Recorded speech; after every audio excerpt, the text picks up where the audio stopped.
So magandang hapon po sa inyong lahat mga kaibigan, Luzon, Visayas at Mindanao at kahit sa iba't ibang panig ng daigdig.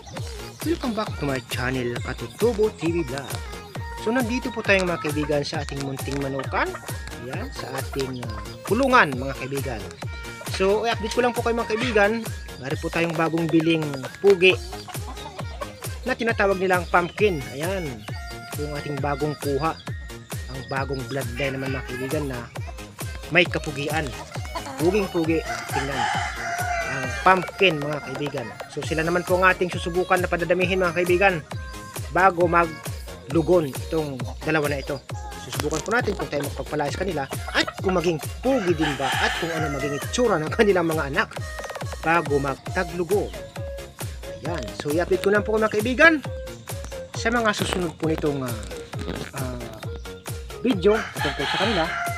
Ano po mga nangyari at mga kaganapan sa ating pagpapalahi sa ating pumpkin. So thank you so much po sa inyong lahat mga kaibigan. Maraming salamat po sa inyong lahat mga kaibigan sa walang sawang nanonood ng aking mga video, mapaluma man o bago, sa mga subscribers, sa mga viewers. Thank you so much po sa inyong lahat. So hanggang dito na lang po magtatapos ang aking video mga kaibigan. I-update ko na po kayo sa sunod kung ano po ang mga kaganapan o mga pangyayari. God bless us all! Bye-bye you!